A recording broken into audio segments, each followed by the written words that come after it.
It's time for the main event. It's the Shoe Shine.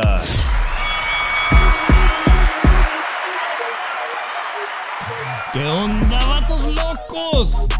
It's your boy Dave from the 408 coming to you all the way from my podcast studio in San Jose, Califas for another edition of the Shoe Shine. Back to Monday nights, joining me, as always, all the way from the city of brotherly love, NFC champions, Phillies, Drew Evo. Drew Evo, ¿qué pasa, homie? You excited? You excited? Come on, it's Super Bowl week. You should be very excited.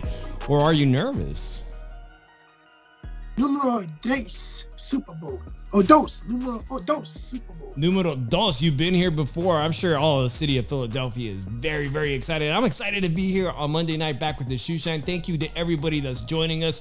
Already, I see our homeboy Chicano Prophet from Al Chile. Drew's in the house. Long live boxing. Saludos. I really enjoyed you guys' show on Sunday. JC, Sonteo Media, thank you for joining us. Make sure if you guys got a second, man, I know you guys are great friends of the show. Share it possibly, because Drew and I are definitely trying to move this show in the right direction. As a matter of fact, I was just telling Drew, for some reason, I haven't been able to tweet all week, or I found out last week. I guess I could tweet. I just tweeted it out. Maybe share it on your social media timeline and make sure you hit that like, subscribe, and hit the notification so you know that we are here. How's my audio, by the way, guys? Somebody let me know in the chat, because to me, I feel like I'm feedbacking a little bit of echo. Shout out to my boy Roy joining us from San Francisco. Drew, I'm going to be making, speaking of San Francisco, it's a city I grew up, I'm going to be making a very big announcement for me, for my personal life, and it's going to affect the Shoe Shine in a big way. Now, those of you guys who've been listening to the Shoe Shine are probably going to have an inkling about what my big announcement is. I'm going to announce it next week, and it's not going to be another pie bet, so make sure you Oh, God, it knows it's affect me, too. Now I'm nervous. Oh, yeah, so definitely make sure you watch the show next Monday, because it's life-changing for your boy Dave from the 408 in the Shoe Shine. Life-changing announcement I'm going to be making next week. It is absolutely going to impact the Shoe Shine, and I think it's going to impact the show in a great way. All right, guys, the phone lines are open at 702-710-3627. I'm going to deal with the fact that something in my earphone sounds like shit. I don't know what's going on. But anyways, the big news. You guys got to, before we get to this great boxing weekend, because boxing is back, right, Drew? I fucking loved this weekend. I don't cuss very often, but this weekend really made me feel great about being such a super diehard fan of the sport of boxing. Drew, boxing was back in such a great way. Back-to-back championships, 2 undisputed women's fighters. But today, the news that's dominating, Drew, please share with us while I get this tequila going. Why is everyone talking about this fight might be called off? The fight nobody thinks was going to happen. Guys, get in on the phone line on this, because Ryan Garcia and Tank Davis and Oscar De La Hoya are making big news. Well, first of all, Dave, you're capping. You curse a lot, so you need to stop capping right there. He curses his ass off, guys. Like, seriously, every time he's on the phone with me, he says fuck every 5 seconds. But I don't know, now that, like I said before and I said again, Tank and Ryan is not going to happen. And it's now is in jeopardy because over a rematch clause saying that Showtime wants control of the rematch regardless. Here's my thing. The rematch clause should be controlled by the winner of the fight. The winner of the fight's team and the winner of the fight becomes the A side in this scenario, because tell you the truth right now, like, when hasn't an A side had control of a rematch if they win? Yeah. Really, hey, this is breaking news by Coppinger, right, on ESPN. The deal for planned April 15th super fight between Gervonta Davis and Ryan Garcia is yet to be completed due to a dispute over the rematch clause, according to ESPN. Like you were mentioning, Drew, it's over who's the A side should Ryan Garcia prevail. Seems like Oscar De La Hoya wants the zone to be in complete control of the rematch. Should there be, you know what? Why don't we just fucking fight the first time and let's see how it goes, right? It's Super Bowl week, and we're on the 1 yard line looking to score at Gervonta Davis versus Ryan Garcia. Let's hope PBC doesn't let the fans down and fucking fumble.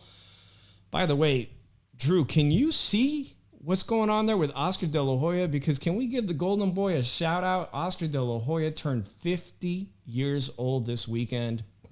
And won't you look at that? That's for the ladies. Where are the ladies? Can we get the ladies back on the shoe shine? Is Bella here? This is for the ladies here. 50 years old. And Oscar with the etched abs, or I don't know, did he earn these abs? It's all in dispute. Did he go to Holly's plastic surgeon? I don't know. He turned 50. And he wanted to commemorate that with a special nude photo shoot.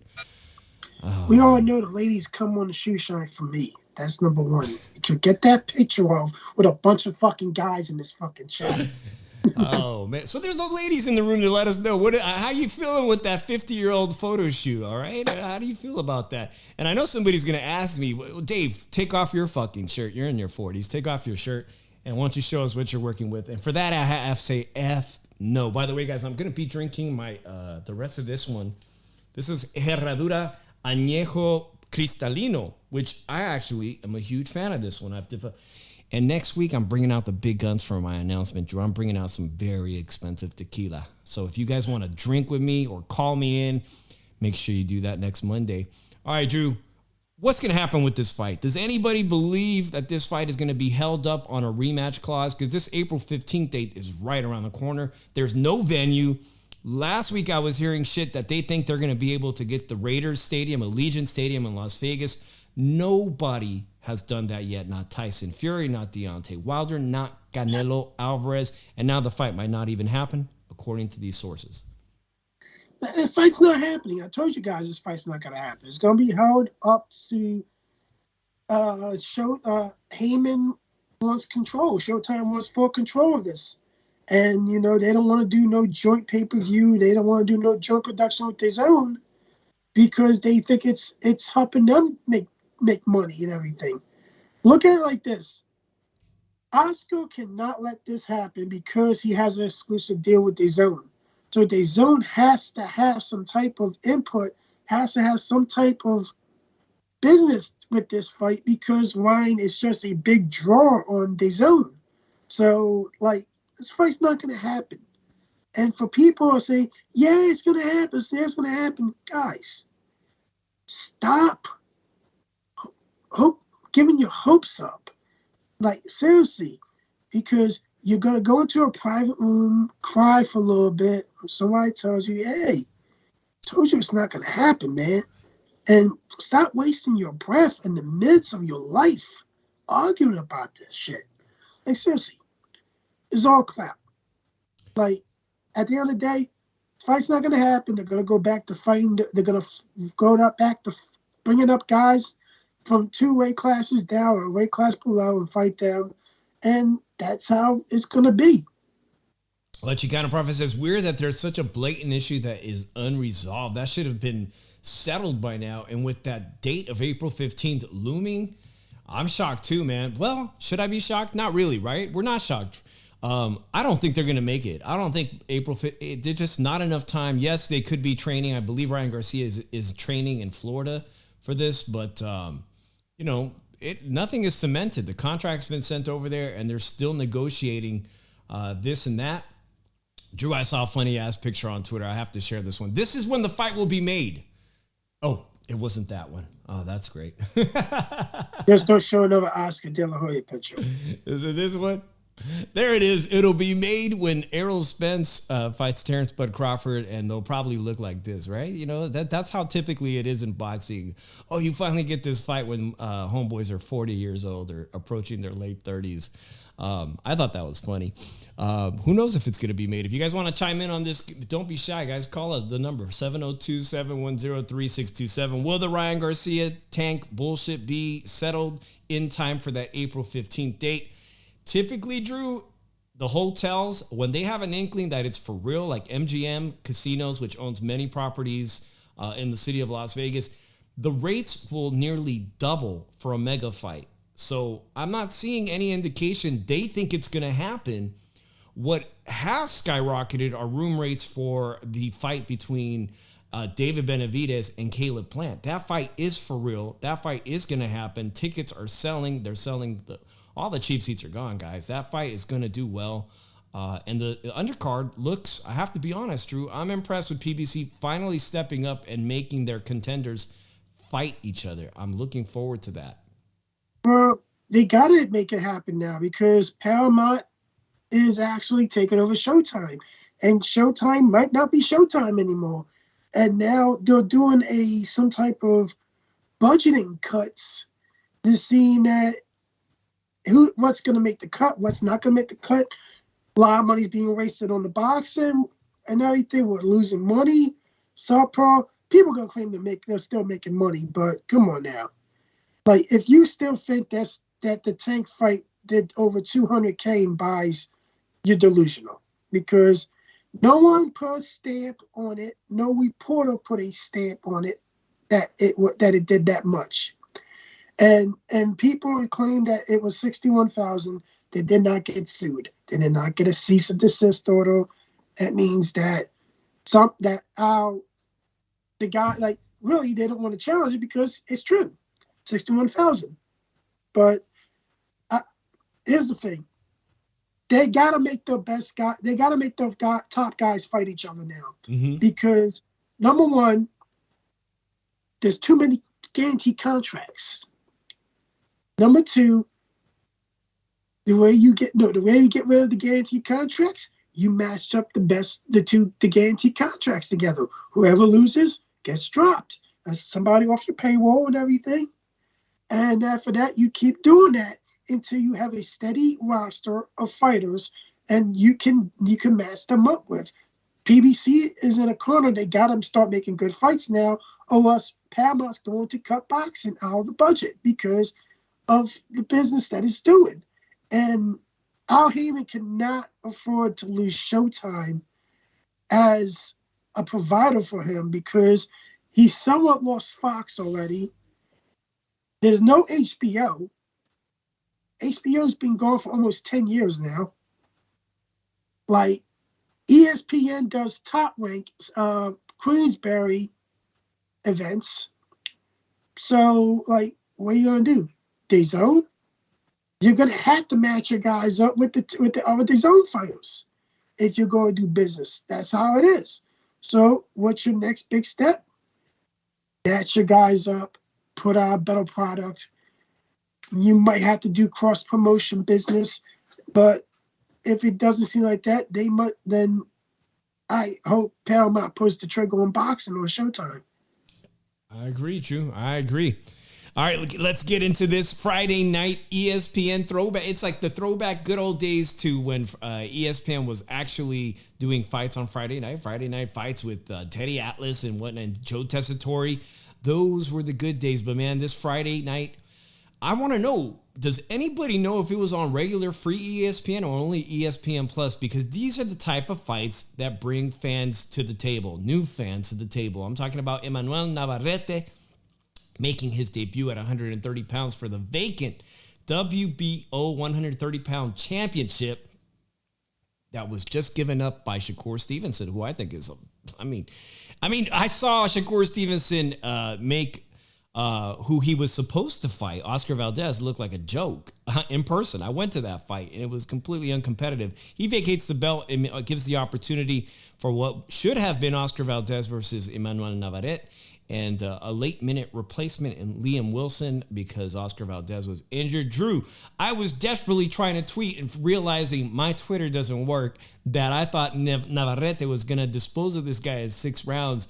And whoa and behold, what did I see go down in the 4th round when Liam Wilson, an unknown Australian fighter, not only drops him, but hurts him. And what was so controversial, Drew, the 27 seconds that it took for the fight to resume. Drew, only a true veteran and a world champion, or someone with a lot of experience would pull off what he pulled off. I'm talking about what everybody went crazy about when he spit out his mouth guard as if it came out naturally out of his mouth to buy him some extra time. I had no problem with it, Drew. Did you have a problem with what you saw in the 4th round? This guy was on the verge of making history with an upset. Liam Wilson, a nobody, upsetting a two-division world champion in Navarette. What were your thoughts on that, bro? I'm emotional. I'm not emotional, but it's fun. It's a tactic, It's a small tactic until you get warned about it. I don't have a problem with it. It gets done all the time and everything, but he was hurt, clearly hurt. I thought he could have been stopped right there. It could have been stopped. Yeah. But he got back up. He got the knockout win and everything. Do I see it as somewhat of a downward slide? No, but I think that he's getting used to the weight. He has to get used to the weight now because he's up in weight. And Luke Campbell came to fight, not relatively unknown. So Navarette didn't really know too much about him. So he had a problem with Mario until he adjusted, got the knockout. There you go. Do I think he beats Oscar Valdez? I don't think so. I just don't think he beats Oscar Valdez. We're going to get to that. I want everyone to chime in on that potential fight. But listen, there was a little bit of dirtiness going on Liam Wilson's part too, who here's the clear picture. Liam Wilson threw a late punch while Navarette was already down. This is something that the ref could have warned him about, could have potentially have taken the point back, reversing the knockdown extra point that he had just earned. I don't believe it was intentional, Drew. I think he was in the moment, and that's why no points were deducted from Liam Wilson for the late hit. But I think what it did do was give the referee a moment to pause and say, well, shit, maybe I should make this count extra long, because he did just take a shot to the head while his gloves were down. So there was a little bit of dirtiness and veteran tactics on both sides, which made this fight at the fourth round, when I was ready to tweet this fight's about to be done with a Navarette stoppage, all of a sudden, man, the two-division world champion looked like he was going down, and he was in deep, deep trouble. I am shocked at the reversal turn of events, Drew, that he was able to shut his corner up, muster it up, and come back and rally to stop someone who had never been in those kind of deep waters as Liam Wilson with a record of 11-2. What did you think about the reversal, Drew? I mean, this is the kind of shit that makes Fight of the Year contenders. And for now, I know it's only February, but this could be one of my Fight of the Year contenders. The way he rallied back to do something that is historic, guys. Remember, there's, I think, 9 Mexican champions that have won titles in 3 divisions, including the greats like Barrera and Morales, Canelo Alvarez. Those type of people. He's in that conversation now as a 3-division world champ, and he earned it on Friday night against somebody who's not supposed to be anybody. But now, hey, Liam Wilson is a credible threat to anybody in the division. He made a stand for himself Friday night. That's the theme this weekend. Drew, does Liam Wilson got a future, man? Now that everybody's seen him in against a world champion like that, what do you think happens to Liam Wilson? He's probably gonna get more opportunities. Does he make the most of it? Probably. I don't know. He is going to get another opportunity at least, but was it just a bad night in the office for Navarette? Maybe. Was it a coming out party for Wilson? Maybe. We're going to find that out if the dude gets another shot, and if Navarette does better in his next fight. It reminds me of the guy who just fought Lomachenko Ortiz at 135, who was steadily gaining a name for himself as someone who just emerged out of being a club fighter, sparring partner to Lomachenko, and all of a sudden he does so incredibly well against Lomachenko, a former pound for pound champion, that he looks like shit. Hey, his stock actually rose from that fight. And I think that's exactly what's going to happen for Liam Wilson now. He's going to be someone you can rely on to bring it, man. And maybe on a good night, he could pull off a historic upset.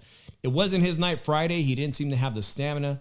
But Nando Lamas already is saying, shit, we had 2 potential Fight of the Year fights in one weekend, of course. And the other one, we're going to get to it, is the women's boxing, because Saturday night, Damn, I was impressed. But before we get to that, Drew, we had Lukey Boxing on a couple of weeks ago. Lukey brought on Arnold Barboza Jr. impromptu. I'm a huge fan of Arnold Barboza. his backstory is really quite amazing, and he's actually a funny kid that is putting on comedy shows. So, and he actually works with the comedians that I really like, being a California Chicano. So shout out to him. But I have to give this criticism of the Arnold Barboza co-main event, which was a classic Mexican-American versus Puerto Rican fight. Drew, I was not impressed with what I saw after the 5th round versus Jose Pedraza. Jose Pedraza just fought Jose Ramirez. Jose Ramirez couldn't get him out of there either, but I have to say, Arnold Barboza, he's dying for a world title opportunity at 140 pounds. He's been calling out Teofimo Lopez nonstop. He says he deserves a fight with the guys like Jose Ramirez or Regis Prograis, and he gasses out. That's straight up. He says he was going to go toe-to-toe, but it looked to me like he gassed out in the later rounds. I want to know what you guys think about if you got a chance to catch that performance by Arnold Barboza Jr. Drew, you look good for the first 5 rounds. Technically boxing very well, but Pedraza got back in the fight late. Yeah, I asked him in private after the interview on the show and everything. Can he give me a good Teofimo Senior impersonation and everything? Actually did a good ass job of it. But like first 5 rounds he was doing good. Last 5 rounds he kind of looked like shit and everything. So like against Pedraza, and people try to hype out Pedraza sometimes. They get hard on for him. Hey, I got to be honest. I was on the roundtable and Lukey, I asked, it was just me, Beeb, and Lukey getting ready for the roundtable last Thursday. And I asked him, because, he introduced us to Arnold Barboza, and I said, isn't this an easy fight? And he said it's not going to be an easy fight. And he nailed it on that. Pedraza, a cagey veteran, just knows just enough to stay competitive and be in the fight. And because of that, here's what I fear for Arnold Barboza Jr. going forward at 140 pounds. It looks like Teofimo Lopez, because it's a high risk, low reward, and he's not an exciting fighter where he's going to bring a potential knockout. And he's wanting to escape fighting fighters like Sandor Martin, guys that can really box clinically box, dude. I don't think he's going to get a Teofimo fight, but there's some inkling that Bob Arum may entertain giving Regis Prograis this opportunity if Regis Prograis wants it. He's looking for anybody in the top 5. And Drew, I don't know how that affair, man. I don't know if Arnold Barboza is ready for Regis Prograis, because Regis Prograis does have heavy hands. I'm not sure if he's ready for it. Drew's laughing. All right, now the Lama says Barboza looks good enough to lose to the top tier. And that's the thing, man. I think he's at 28-0 now. He's 31 years old. If the opportunity comes up for Regis Prograis fight, take it, man. Just take it. This is it. You know what I'm saying? We don't know what the result of that is going to be. That's going to be in your hands. Drew's backed away from the camera. I don't know if he stepped away. But thank you all guys who are joining us. If you guys want to call in. Oh, man. JC says, come on, in my opinion, quote, Lukey Berlanga, future Hall of Famer. Did he really say that? Berlanga's in the news too, guys, because Oscar De La Hoya met with him this past week. And it looks like it's almost a guaranteed shoe in that he will be making his way over to the zone underneath Oscar De La Hoya, making his way over to the zone. And I heard some crazy shit coming out of Berlanga today in his interviews. I don't know which interview it was with, man, but he really thinks he'll be ready for Canelo Alvarez, and he's just chomping at the bit to sign this DAZN deal with Oscar and get over there and present himself the opportunity to potentially face Canelo. And if he could win 2 or 3 fights in a row that against some solid opponents and look like he would make it interesting for Canelo, I'm not opposed to it, guys. I mean, shit, we've seen Canelo in the interim fight. Guys like Avril, what was his name? Avril, those fights were just pathetic. You know what I'm saying? But even Canelo was like, hey, I'm entitled to those fights against a mandatory. I can take those kind of fights. If Berlanga can put himself in position to become a mandatory, well, then he's earned it. And if he can't get in position to become a mandatory, then at least put on some impressive performances against some recognizable names. A win over somebody like Jaime Munguia would most definitely make a fight against Canelo Alvarez almost historic, between Mexico and Puerto Rican rivalry. It would be historic, but that's long shot, a true long shot, in my opinion. But we'll see if Berlanga goes over. I think it's almost a done deal. As you can see, Oscar is gleaming here, pointing at Berlanga. And Berlanga was definitely in the house this weekend as we pivot over to the conversation of women's boxing. Come on, guys, get excited for this. Where are the ladies that watch the Shoe Shine? Because Friday night belonged to the Mexican Navarette becoming a 3-division champion. But Drew, Saturday night belonged to the women, and it was an impressive. It didn't start off that great because I was watching the Sky Nicholson fight. Oh, shit. They put her in a fight with a girl from Spain, Drew. That girl that Sky Nicholson fought, I hate to say it, but it looked like she does cardio boxing because it was pretty bad of an opponent. So, hey, Sky Nicholson is just a developing contender, but the idea that she's talking shit saying she's ready for Alicia Bumgarner, no, you're not. Slow your roll. All right, I'm no longer drinking tequila, and I won't be making Freudian slips, JC, I promise. Let's talk about women's boxing, Drew, because I did not expect the fireworks that I was going to see. Alicia Bumgarner now is undisputed 130-pound champ. I don't care that Michaela Mayer was in the house, and she's a sweetheart, and I'm actually still a fan of Michaela, Drew. Both my wife and I'm telling you, we sat down with her at the Virgin Hotel in May, and that interview, I never played the true interview, Drew, because it was lousy. It was a lousy interview on my part. I'm like, I'll forget this. I'm never going to air this interview. Michaela Mayer, she's going to be even more salty because now Alicia Bumgarner able to take that belt that her name is Choi from South Korea was holding up. They vacated. WBA said, nope, it's up for grabs now. And this Michaela really impressed me, Drew. Her only loss is to an incredible fighter named Pursoon. That's her only loss. And despite Alicia's best efforts, she was not able to put her away permanently. She made it to the bell and fought with tremendous heart all the way, guys. I want to know what you guys think about that Alicia Bumgarner performance, because Alicia is letting everybody know in interviews today, fuck Michaela, even though last week she was saying that rematch will happen. That rematch, but for right now, she is undisputed, Drew. And it's going to bring the most interesting question to me is, where does Alicia go for a big money fight? Does she go down in weight to fight Amanda Serrano, who's now undisputed? Does she ask Amanda Serrano to come up in weight? Who's the bigger star? Or does she go up in weight and say, hey, Katie Taylor, can I get a shot too? And now we know that Amanda Serrano is going to be on. The Zone has announced that this fight is going to happen in Ireland, Drew. Give me your synopsis, man. 2 great fights, so many potential great matchups from here. And now 2 new undisputed women's champions. Well, I think the better fight for Alicia is to fight the winner of Serrano versus Katie Taylor. So you think she should move up to 135 and challenge the winner? Yeah, because tell you the truth, Michaela clearly lost that fight. Oh.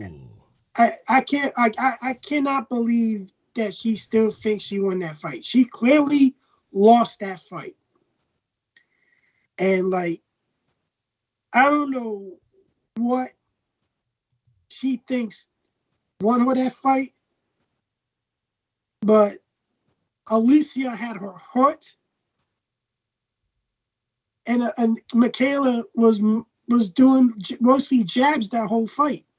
Oh, she got the long jab, but I'll tell you, I'm impressed. Yeah. I'm becoming more of a fan of Alicia Bumgarner's heavy right hand. She really does throw that like a dude. She fucking throws that right hand like a guy. She's a very solid technical technician, but she's also a power puncher, man. She was able to make somebody. I'm like, damn, we're finally going to get a knockout in women's boxing. I was right around the corner. It was about to happen. But Michaela's heart put her back in that fight, and a gutsy performance to the very end of that fight. I have to tip my hat off to Michaela from France, who put in a great performance as an opponent. Drew, so you're telling me you don't see anything different happening in this rematch with Michaela? No, I still think she beats Michaela Mayer. I really think. The thing is, Michaela is a type of fighter that can cannot really change her ways. Like, if you make it a phone booth fight, you did with Hamadouche, I think her name is. It was a beautiful fight. Hamadouche, when she won that title from Hamadouche, she showed me something in that fight. Which I thought it was a very close fight. People had it wide, but I had it very close. But Bongano can really box. And she has power.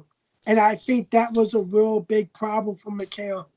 It really was, because that big jab wasn't working the whole fight, because she was able to get inside and nail Michaela at times. I just don't think, and the thing is, she's not going to be able to keep Alicia off her with just a jab. She's going to have to do something that gets her not wanting to engage the whole fight. And that fight, she didn't want to. She didn't do that. That's why I had Alicia winning 9 rounds to 3. No, 7 rounds to 3. Excuse me. Okay. Because of and everything. Like, I've been telling people, Michaela Miller clearly lost that fight. She shouldn't be salty about it. She did not win that fight, and she just needs to accept it. You actually got outboxed a little bit too in that fight. So, and the thing about it is, which makes it all come together, it was on your network. You actually had the advantage. It was on your network. It was your promotion and everything.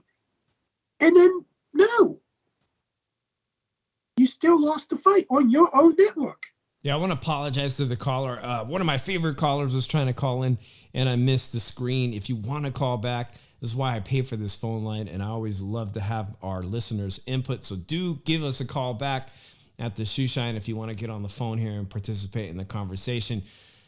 You guys think Alicia Baumgartner has the only tough fight for her? True is, in my opinion, at 130 pounds is a rematch with Michaela Mayer. She's entitled to defend the belt against anybody she wants.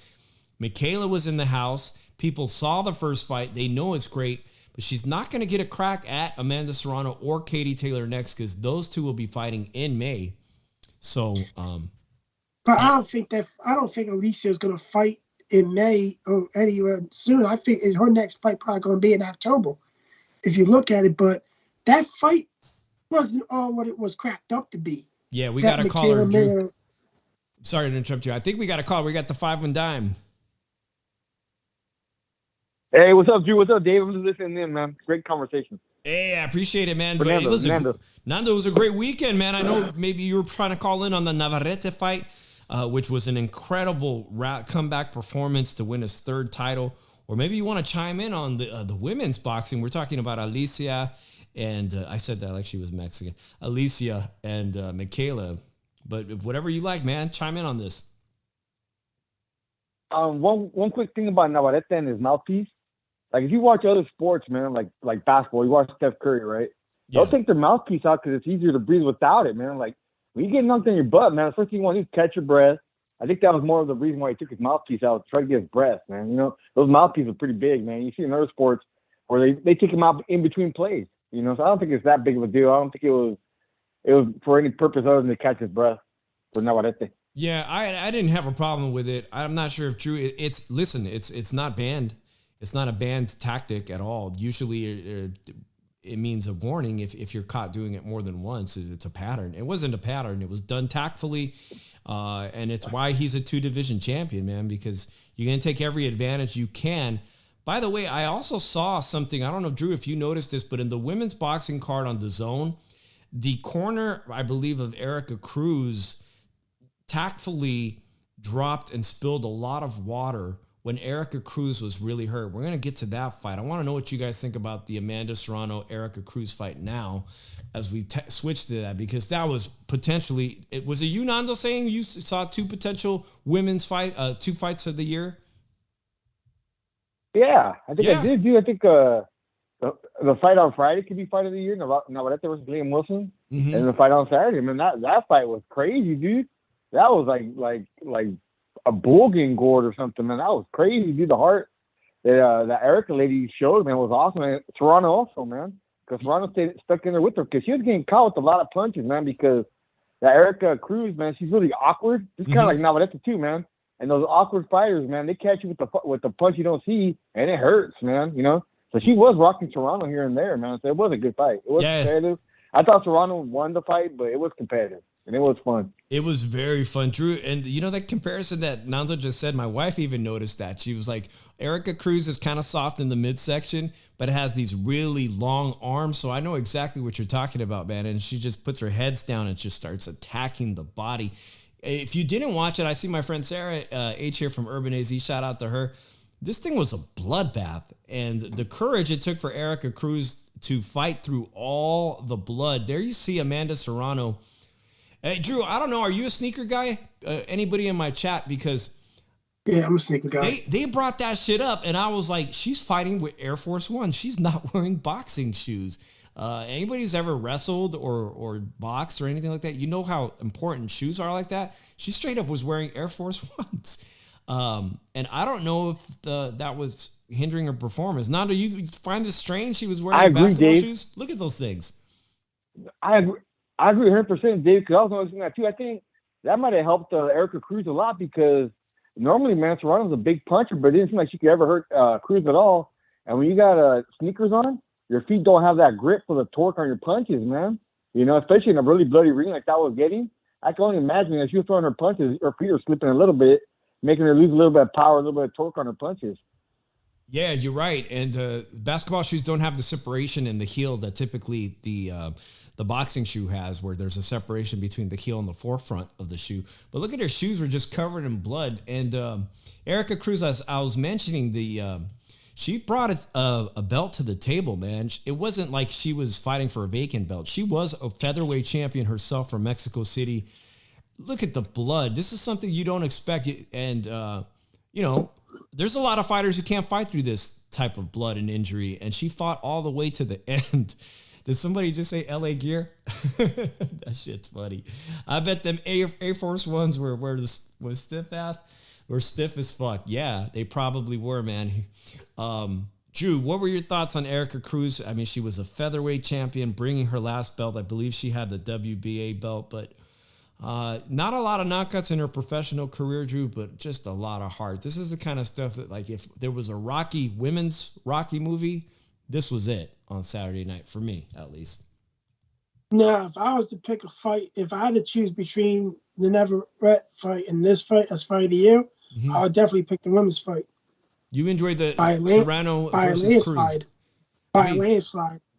Yay, bitter rivalry, Mexico versus Puerto Rico in Madison Square Garden. What more could you ask for? And then the fact that she never gave up. She never relented. And I think I don't have the scorecards on me, but I was disappointed a little bit with the scorecards because I thought it was more competitive than that.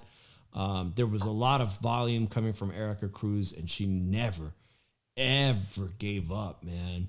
Nando, I'm going to ask you the same question, man. What do you think for these two? Now, there was 4 women here, and 2 of them prevailed and now undisputed world champions.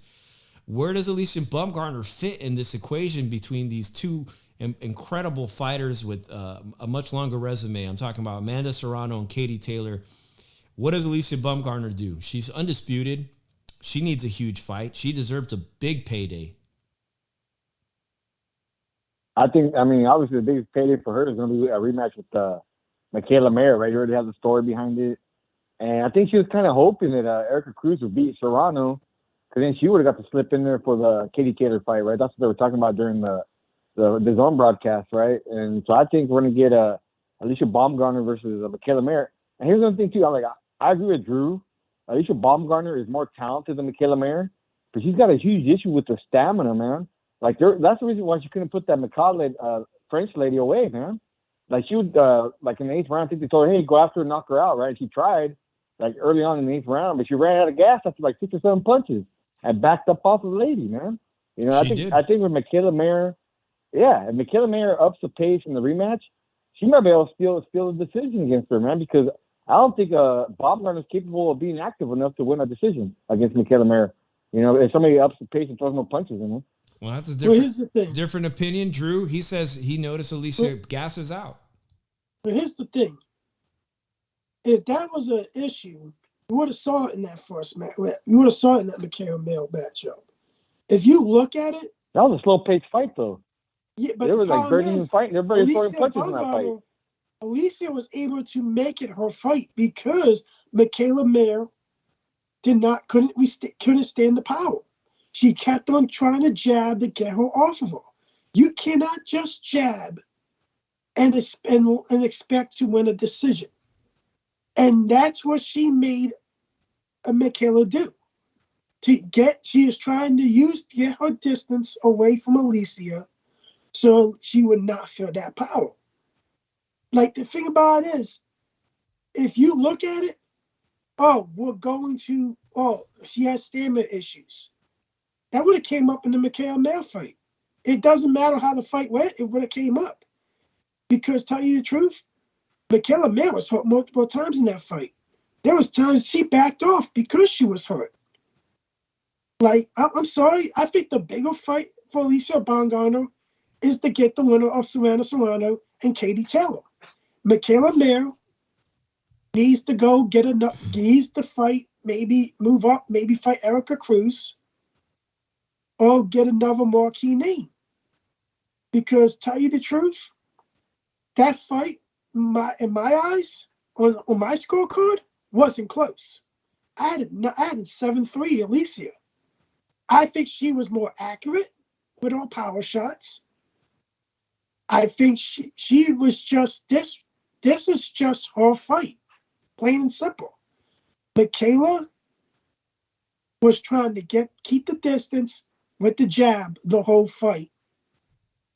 Once she felt that power, that's all she was doing.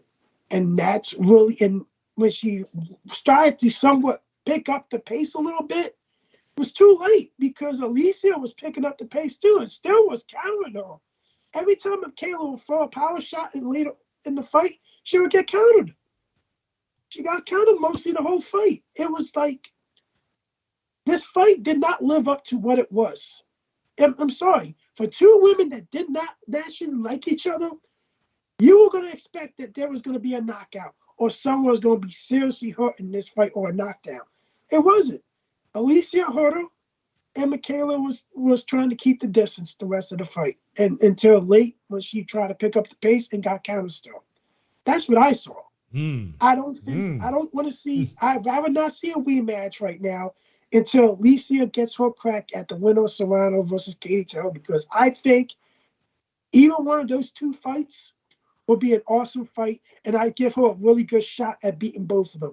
I actually would pick her to beat Amanda Serrano.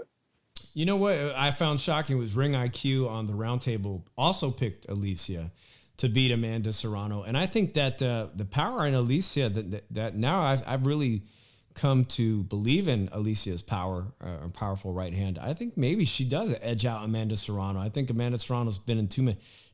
Her resume speaks volumes. She's been in a lot of fights, man. She's getting up there in age too. Look at it like this: what is Amanda Serrano bad against? Boxers that can move, that can give her angles and have power. That's what gives Amanda Serrano problems. And that's Alicia Bongano. And let's look at Alicia Bongano with Katie Taylor. Imagine that situation with Amanda Serrano that she was in with Katie Taylor, and imagine she's in it. I think Alicia Bongano could finish would have finished Katie Taylor. Here's the thing. Alicia Bongano is somebody that's going to be avoided by one of these two. That I can see it. But I'm going to be honest with you now. I can see it, and but I still think the fight's going to happen, because I'll tell you this right now. The difference between women's boxing and men's boxing is the best fight the best, while the best of the men's boxing, they look for excuses not to make fights. Wow. Now, somebody was in here, I believe Chicano said, we've never talked about women's boxing this much, but they earned it tonight. They've earned it this weekend, guys. Absolutely. I, for one, you know what? I'm in favor of seeing the this former champion pursues and seeing her get a shot at Alicia Baumgartner. It's a big name. She's has a tremendous resume. And if they don't want to do the Michaela Mayer fight soon, then I think that's a really viable opponent. Why not have Michaela Mayer versus Pursuit? Both great fights, man. All great fights. And like you guys pointed out, man, this could be a potential fight of the year candidate. When you have that much blood and guts on display, it has to be on your list. And it's early. It's only February. Guys, I did promise that I'd do something at 8:30 my time, so I want to get on quickly. Hey, Nando, I really appreciate your phone call, man. I'm going to put up the DAZN. Hey, thank you, guys. Yeah, appreciate it, Nando. Always a great call. Bye. I'm going to turn off the phone line now, guys, because we're going to move on. Drew, the DAZN schedule is up, and it does not include anything that Oscar De La Hoya is supposed to be bringing to the table. But there's some good stuff on here. Definitely some good stuff here. The one that's getting a lot of shit is Joshua fighting Franklin in a, he suffered 2 back-to-back tough losses against Usyk and Franklin. A lot of people are giving him shit for, but the one I'm most excited for, and everybody should be very excited for, is the rematch February 18th. Wood versus Lara from Mexico for the WBA World Featherweight title, Drew. That is a sensational fight, and that's coming up in just 2 weekends, man. I'm very excited about that. I'm sorry. The only fight on this DAZN thing that I like is the Katie Taylor versus Amanda Serrano rematch. And that's what, May? That's not even up here yet. The one that was announced today, Bam Bam Rodriguez on the bottom corner. Bam Bam Rodriguez will be back in action for the, I believe, a vacant WO World Flyweight title. He's moving back down to 112, where his brother's now the champ, or his brother competes at 115. That's an exciting fight to see him come back, but I don't know how good Gonzalez is going to be in that. I don't give him a chance. This is okay. I mean, I'm all right with this for now. The other news, Anthony Joshua, you guys will not have to pay to see him. He's been getting used to being a pay-per-view fighter, and we will not have to pay for that one. I'm going to break this card down real quick, Dave, because Dave's got to leave.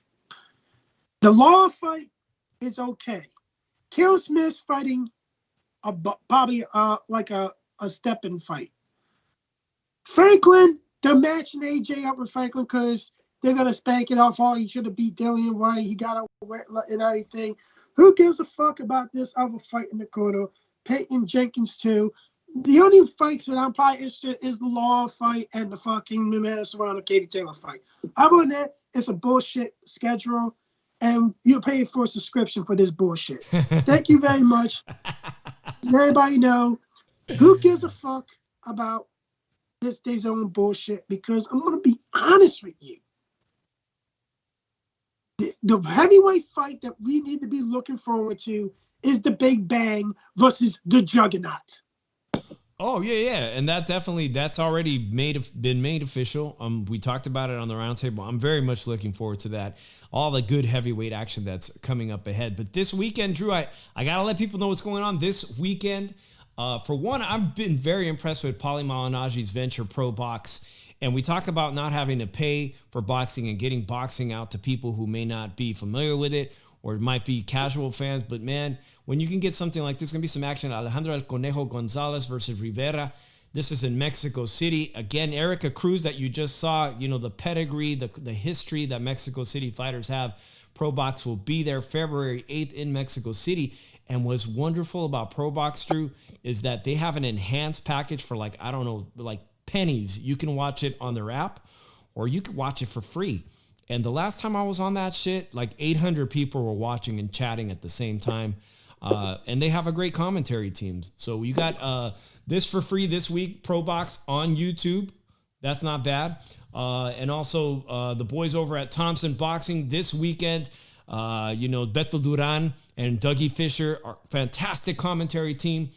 New Blood this weekend from, Southern California, Thompson Boxing, February the 10th, this Friday night. I'll definitely be watching that shit and chatting, mixing it up there. So if you guys want to join me in the chat Friday night, I'll probably be watching that for sure. Oh, we're also looking for a network to be a commentary team for me and Dave. that and everything. Oh man, speaking of commentary, there's a chance I might be going, Drew. I was talking to you about this. I might be going to this border wars in Las Vegas at the end of February. That I'm still working on that, but there's a chance I might go see that, and I want to see how Ness and them put that show on. So hopefully I will be there for Border Wars, the Boxing Boys channel. Still working on that, but wouldn't that be great to have a rivalry with someone and be in the ring, even at our age? Wouldn't that be great? Yes. All right, one more thing I got to give a shout out before we break this show down. Andy Vences has been on our show before. He's been making rounds on YouTube with some of our affiliates and friends of the Shoe Shine.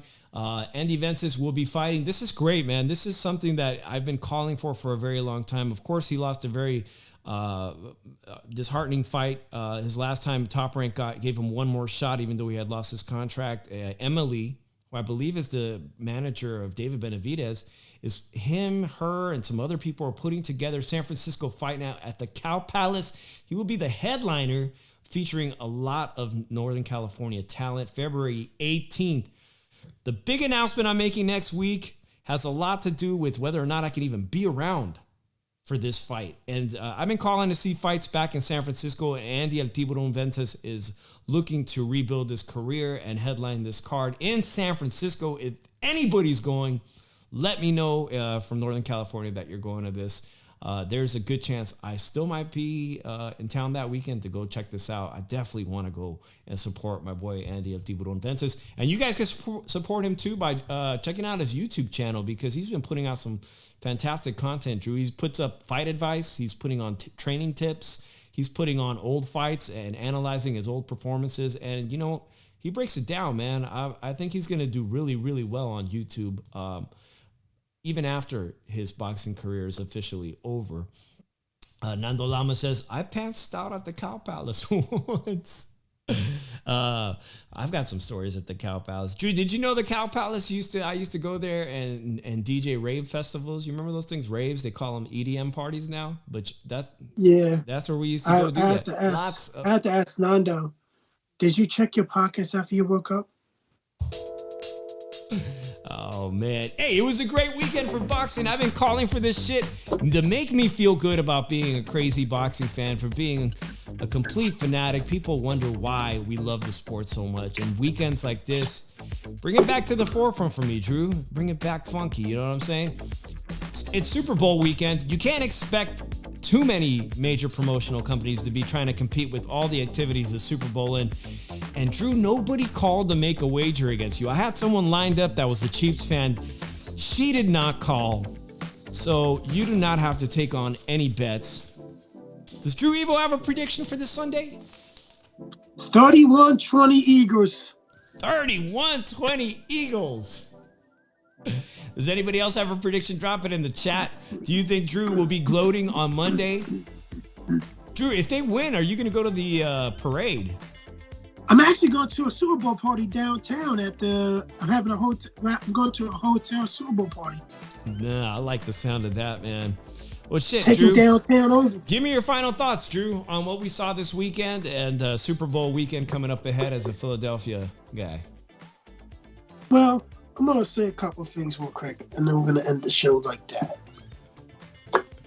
When you talk about numbers and everything, what's the best thing about boxing, what's the worst thing about boxing, you really want to get your name out there. Some of you guys really want to get your name out there and everything. But when we talk about numbers and everything, or fights and everything, who gives a fuck anymore? The pay-per-view market sucks anymore.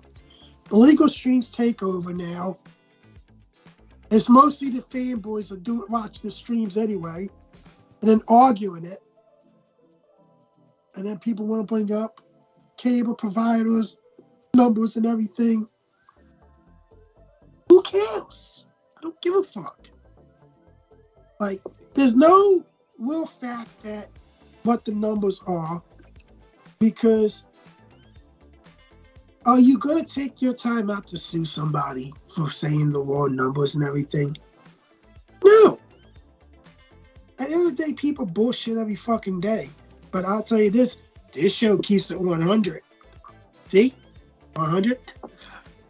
But at the end of the day, man, like seriously, man, I don't give a fuck if we talking about Direct TV, Xfinity, that Section 8 company, Dish Network. Section 8? About shit. That's what I call Dish Network, the Section 8 of cable networks. but at the end of the day, I'm just going to say this right now, man. Like, boxing's at an all-time low, man. And it's a shame that women's boxing don't get the credit it deserves because these women have more balls than than a lot of these fucking men. Hey, they stepped up this weekend and they proved to everybody who was watching. I only hope that women's boxing can get some more national attention here in the U.S. and perhaps be.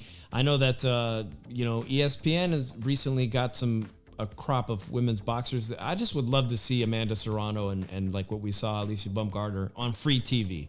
I'm all about that. That's why, like I said, guys, if you got YouTube, anybody could watch these fights this weekend, Friday night, and you've got some pro box going on in Mexico City. Everybody have an amazing Super Bowl weekend. I wish everybody the best. Make sure you subscribe to me if you haven't. Make sure that you hit the bell notification so you know. I think we're going to start a little earlier next Monday. And let's do a breakdown analysis of Lara because that fight, the Lara fight with Wood, will be the week after coming up. And I'm really excited about that one. But for now, it's enjoy the weekend. Enjoy the Super Bowl. We'll see if Drew Evo will be victorious and going to a parade next weekend or if Mahomes takes the cake, man. I'm Dave from the 408. Drew Evo, we are out. See you guys next week. Peace.